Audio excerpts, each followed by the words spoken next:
First, I'd like to recognize and thank Dr. Best for acknowledging that success is often not a straight line. There are often pitfalls, questionable decisions, challenges. But the beauty of this panel is it's about finding hope and possibility and transformation in spite of setbacks. So Johnny, why don't you begin by telling us a little bit about the young Johnny in terms of your preteen and teen years and the role that education played. So as a youngster, I didn't really appreciate education as much as I do now as an adult. You know, I was grew up in the Bronx, grew up in the South Bronx, seduced by the streets. Yeah, seduced by the street life. You know, I grew up in a single parent household, oldest out of 4. You know, we moved to New York when I was about 10 years old, and it felt almost as immediately I fell right into the street life. You know, very seductive, the flashy cars, the jewelry, you know, I guess the money in a lot of cases. It was real hard to combat it or to fight against it when my mother couldn't afford the Jordan, she couldn't afford the fresh clothes. Sometimes we didn't have a whole lot to eat, and then I get offered these opportunities to say, well, if you want to sell drugs, make some money or whatever the case may be. And then, you get into a situation where you're making like $200, $300, $400 a day, and it's difficult to step away from that. You go to school, and school wasn't just rewarding, not only because of the people that, it found like it was more fun outside of school than in, but also too, a lot of the teachers were not engaged either. You know, basically they had it, almost I had it in their mind as if this is what it's going to be, you're never going to become anything, so why should I try, so to speak. When I was 21 years old, due to the succession of my crimes, I was arrested and convicted for a robbery in the first degree. I got sentenced to 15 years. I did 13 years out of that, and I've been released now for about a year and a half. I mean, we can talk about later, but I discovered education in prison, actually, and out of the concrete kind of grew a role, so to speak. Same question, Ishmael. Your young days and the role that education played. So I grew up on the east side in Manhattan in the projects, East River projects off the FDR Drive, and I was engaged with a lot of street life activity. I had another brother who he was engaged in street life activity. He ended up becoming a gang member. I sold some drugs for a little while, and I got involved with the wrong crowd, and things were going really crazy for me at that time as a young kid. And my parents thought that maybe sending me away to live with my grandparents was gonna give me a better opportunity to, get an education and not get into trouble. And it really didn't work. They sent me to Florida. I went to Florida. I started doing school. I went to high school, got a high school diploma. I started attending Palm Beach Atlantic University, and in my freshman year, I started doing what I was doing here in New York, basically running the streets, staying out late at night, not listening to my grandparents, getting involved with the wrong crowd, a crowd that I shouldn't have been engaged with. And eventually, my nightlife caught up with my daytime life, and I had to find out the hard way that you can't be a straight A student and do the right thing during the day, but then want to engage in criminal activity at night. So I ended up getting sentenced to 6 years of prison time in the state of Florida.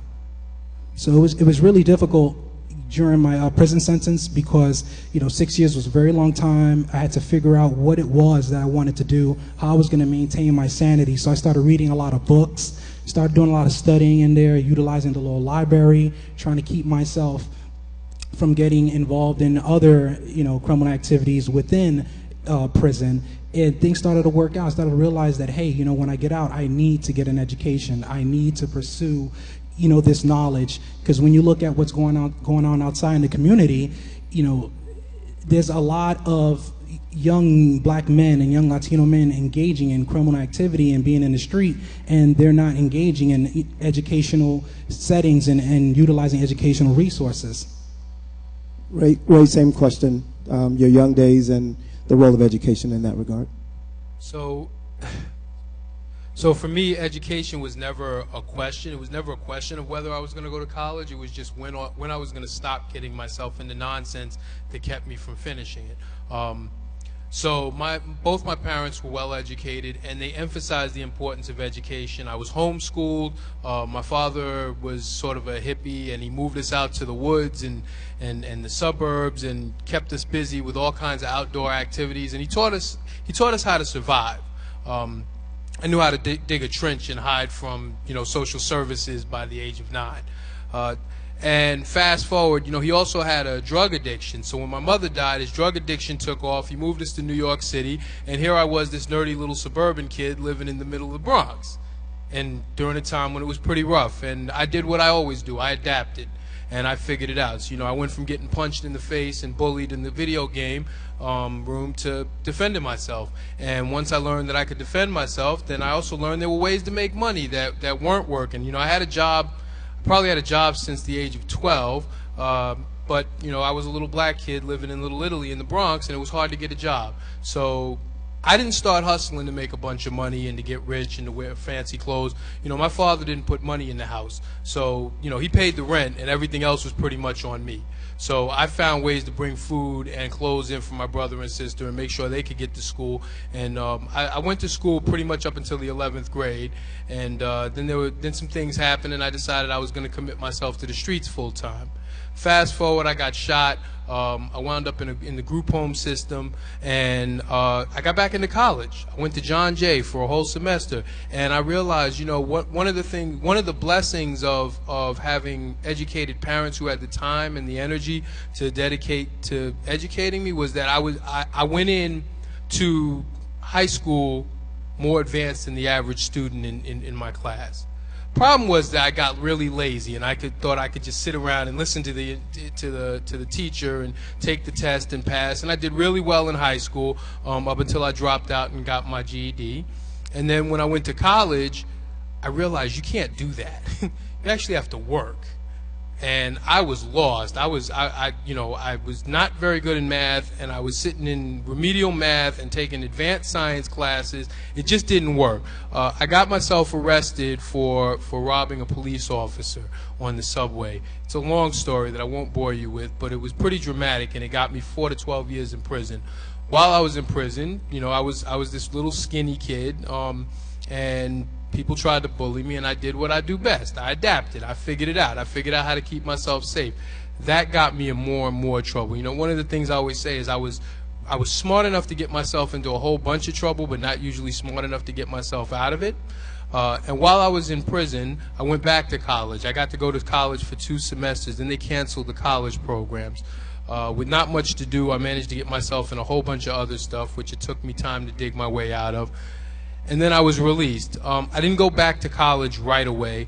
I had to get a job and maintain myself and establish myself in society.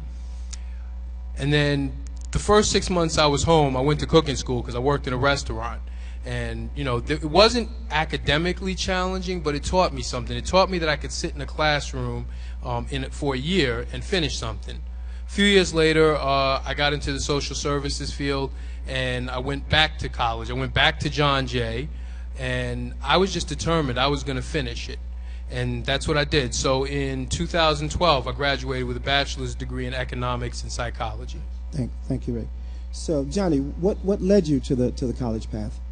So, the funny thing, sometimes I think you can do the right thing for the wrong reasons, still get the right results. And what I mean by that is that here's this college program at the facility where I was at, which was Montgomery Correctional Facility, towards the end of my sentence. And I said, if I take this program, I can make my first parole board. Let me get into this program, take it, go show these people, look, I'm doing everything that I can, and they'll let me out. But so as a result of that, I got all of the benefits that comes with education. It was so mind-blowing and eye-opening. It was like an epiphany when you're sitting there. I was sitting in my first college class, which was a macroeconomics class, and I'm learning about capitalism and my role in society, so on and so forth. And then I realized how much I didn't know. And I think education is like that, where the more you learn, the more you realize how much you don't know. And then knowing that you don't know, that in turn fuels your motivation to learn more. But before that, I fell into sort of, I guess, informal education through, I spent a lot of time in solitary confinement, and there's not a lot to read, so I ended up reading War and Peace by accident because there was nothing else to read. You get books and chapters are missing. But that formal education, and it was empowering. Suddenly you find opportunities where before you saw challenges, or you see stepping stones where before you saw nothing but barriers, and your mind opens up and says, wait a minute, I am more than a criminal or whatever they say that I am. My mother did not give birth to me to spend my days locked in a human cage. And maybe education is the way out of this whole thing, you know? Ishmael, what about you? How did you come to see college as an option? So, when I was released from prison, I came back to New York City, and I started looking for a job. I needed a job in the worst way. You know, I was short on money. So I lost my focus on wanting to be involved in an educational setting because I wanted to pursue a job. I ended up meeting a man by the name of Glenn Martin, who used to be the vice president of Fortune Society. He's now the founder of Just Leadership USA. And he started to mentor me and talk me through and tell me, you know what, you can get a job, but you really need to finish your education. You're cutting yourself short in life if you don't pursue your education.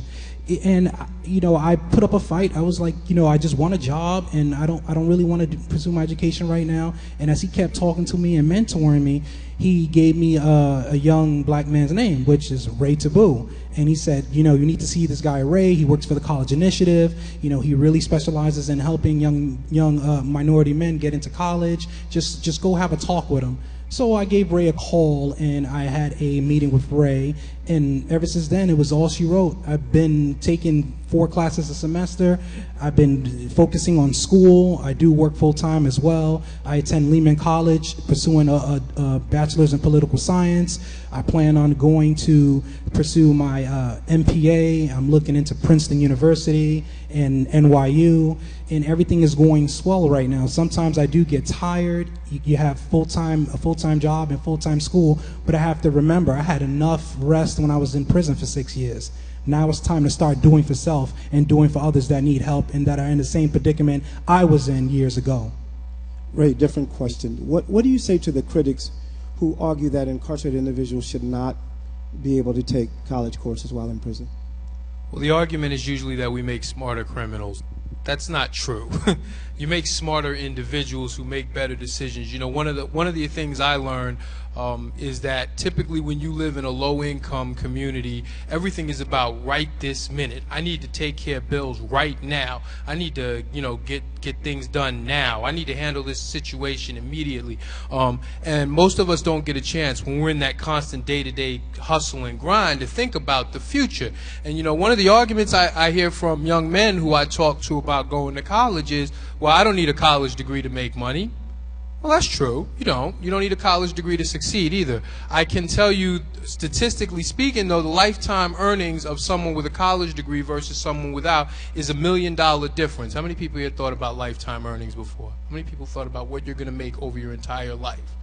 1 person, 2 people. We don't think about that. I didn't think about that until I started helping people get into college, and I read it, and I was like, oh, but we don't get trained to think about things like how return on investment and long-term money and skills and information. I mean, what college and prison does is it reduces the number of people that go back to prison. It increases the number of people who are able to get employment shortly after being released from prison, and it helps you catch up with the $170,000 loss of income that most people suffer when they're in prison. So, I mean, what I would say is, if you're telling me that people who are in prison shouldn't go to college, then you're telling me that we should keep perpetuating cycles of violence and economic poverty on people who are already starting out at an economic disadvantage. 15 seconds each for the young man in the audience here live or in the virtual audience who sees their story in your story but doesn't think college is for him. What do you say? 15 seconds, right? How can you leave $1 million laying on the table? College is not hard. It's really about working consistently to complete something. It's not hard. They'll teach you. Don't have to come in with tons of academic skills. You have to be ready to work and be ready to finish something. Ishmael. If you think about your future, you really need an education. Things are changing as days progress. Economically, things aren't getting better. You have to realize that you are a minority individual and the odds are stacked against you in society. And going to college was not difficult if you set your mind to it. I thought college was difficult in the beginning, but once I started to set my mind to it and dedicate time into my studies and practicing my mathematical arithmetic and going to tutoring, everything started to get better. Johnny, 10 seconds. I would say that You are stronger than what you think you are. There is no one like you, and there has never been anyone like you, and there will never be anyone like you. And that's important because that means that you are unique. You're truly unique. Take advantage of your time here, and it's so, I can't do it in 10 seconds, but you are stronger than what you think that you are, regardless of what anyone or any environment tells you what it is, tells you about yourself. Let's thank our panelists. Thank you.